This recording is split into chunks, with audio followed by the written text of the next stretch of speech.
তো হ্যালো বন্ধুরা, আজকে নিয়ে চলে আসলাম আবার নতুন ভিডিও। তো এই যে দেখতে পাচ্ছ সাউন্ড মাফিয়ার মালিক দেখতে এসেছে সোলোর মালটা কেমন কি কতদূর কাজ চলছে। আর সাউন্ড মাফিয়ার চেকিং আছে, ফার্স্ট ফিল খেটেছে নিজের গ্রামে। তো রোড শো বেরোয়নি বলে ভিডিও ছাড়িনি, এমনি রাউন্ড চং দিয়ে বাজছিল।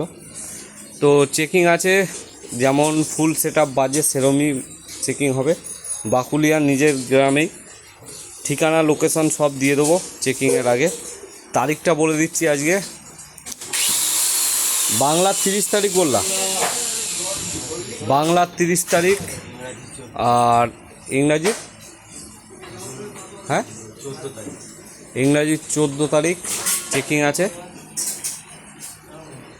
তো ডেটটা বলে দিলাম, আর নিজের গ্রামেই হবে, লোকেশনও দিয়ে দেবো, চাপ নেই। আর এটা খেপিয়া মাইকের কাজ চলছে, আজকে কাট মারার কাজ হচ্ছে। তো চলো ভিডিওটা এইটুকুই, সাউন্ড মাফিয়ার চেকিং তোমরা দেখতে পাবে। তো চলো আপাতত বাই, আসছি নতুন ভিডিও, এটা শর্ট ভিডিও থাকলো।